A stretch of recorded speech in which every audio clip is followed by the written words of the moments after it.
Я смотрю на природу человека с позиции его физических, энергетических и ментальных кондиций. И мне нужно эти кондиции привести в ту возможную цельность, с которым с человеком потом можно работать.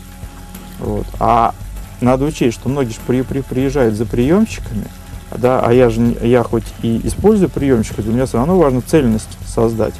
И когда я создаю цельность, вот это самый сложный, наверное, процесс, потому что когда человек почувствовал свое тело как целое, это вообще новый опыт, даже для многих оказался, что он, оказывается, свое тело-то и не чувствовал цельно. То есть это элемент переживания определенный. Большое внимание на семинаре уделялось умению вкушения пищи. Использовались высококачественные напитки, пищевые добавки, чай, кофе, пиво, вино и вода. Поскольку мы состоим из воды, в которой и вызревают наши чувства, нам надо поддерживать эту среду в чистоте. Только жидкость учит человека главному – властвованию над собой. Наше тело с самого момента рождения является уникальной конструкцией, имеющей четко выстроенные внутренние связи. И когда эти связи нарушаются, то восстановить их можно с помощью употребления различных жидкостей. Основная задача замедлить процесс старения, да, то есть объясняется, как женщина может питаться, на что она должна обращать внимание, и все это в тех бытовых, собственно говоря, возможностях, в которых женщина находится. Просто обращается внимание, короче, на ответственность самых элементарных функций, да, там, какую и как женщина ванну применяет, зачем она использует там масла или какие-нибудь там крема. Да, то есть, или зачем она использует тот или иной вкус, почему нельзя там делать питание одного вкуса, да, или какое усилие нужно сделать в теле, чтобы создать напряжение в каналах, ну и так далее. Очень важно при потреблении пищи обращать внимание не только на то, что мы едим, но и какой энергетикой этот продукт обладает. То есть нужно есть качественную пищу, нужно есть пищу, которая питает ваше тело, питает ваши клетки и дает изменить ваше внутреннее состояние, вашу внешность даже в конце концов, и дает возможность изменить качество жизни, в котором вы живете. Многие солнечные культы говорили о человеческом теле как о чаше, которая должна наполняться солнечной энергией. Вино, вобравшее в себя солнце виноградных гроздев, называли божественной энергией, а Омар-Хайям называл его эликсиром жизни. Почему вино тысячелетиями потребляли и считали полезным и необходимым, и только в последние 100 лет все изменилось?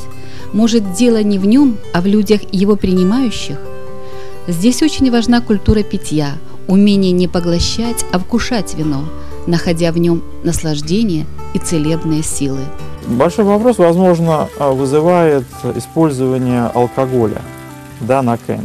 На самом деле большая ошибка считать, что здесь использован алкоголь. Алкоголь здесь не использован.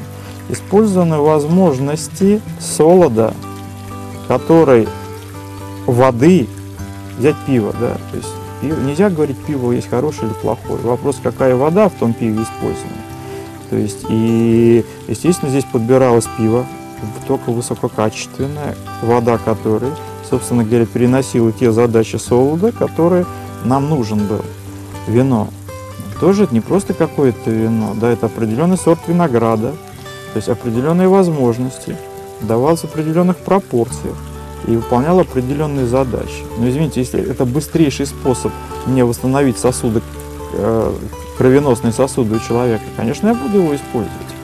Какой бы ни была духовная женщина, она всегда трепетно относится к красоте своего лица и тела, не без основания считая, что духовность и телесная красота не исключают, а дополняют друг друга. В этой связи на кемпе много времени уделялось физическим упражнениям, медитациям, уходу за кожей тела и волосами. Большое значение на кемпе уделялось коже. Но кожа, во-первых, она первична, то есть для женщины все равно, что внутри, потому что с кожей было нормально, и есть проблемы, да, то, собственно говоря, почему там люди себе бросаются всякие пластические операции и прочее, то есть для них они готовы жертвовать здоровьем, жертвовать собой лишь бы только там по-иному воспринимать себя. Естественно, я очень много объяснял о системе кожи, о том, как ее восстанавливать, почему проблемы в коже происходят и так далее. И были практики, направлены на восстановление, на регенерацию кожи, всей кожи, всей, очень важно, всей кожи. Потому что нельзя работать с лицом, если ты не работаешь со всей кожей. И в этом аспекте также работа с волосами. Волосы и кожа, они взаимосвязаны. Если неправильно питать волосы, первая проблема на лице. Вот многие женщины даже не знают, что проблема с лицом, она из-за проблем с волосами. Увлекательные и насыщенные дни заканчивались вечерами высокого слова. Общение за чашечкой кофе в уютном кафе бутика отеля «Отрадное», где проходил кемп «Секреты омоложения». Место расположения отеля уникальное. Живописные холмы, ковыльная степь, изумрудное озеро. Здесь когда-то находилось дворянское имение министра Госдумы Родзянко, а ныне элегантный и очень уютный отель. Здесь время замедляет свой бег, и возникает особая атмосфера гармонии и покоя. Мы находимся в урочище Сорокова. Но для меня это место вообще открытие стало, да, то есть я, в общем-то, не знал это место, и шикарное место. В этом месте своеобразная энергия, то есть здесь очень хорошее озеро, ну и показатель хорошего места, конечно, источники. Здесь находятся источники, мы использовали воду из этих источников. Я думаю, что без всякого омоложения, если люди будут приезжать сюда, им здесь будет о чем подумать.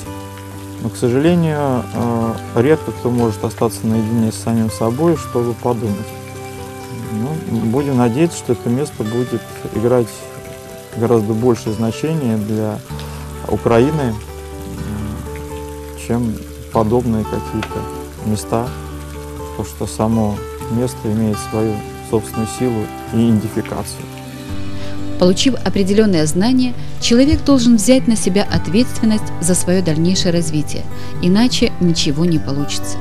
А это каждодневный кропотливый труд над собой. И только так можно добиться каких-то результатов. А еще очень важен момент возвращения в социум.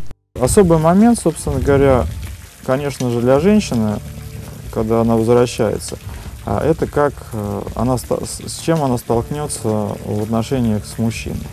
То есть ведь, собственно говоря, многие реакции, многие проблемы, весь старение, собственно, женщины происходит только из того, как мужчина, собственно, общается с женщиной. Не по принципу каких-то задач, а по принципу того, что мужчина не понимает даже процессы, которые женщина переживает.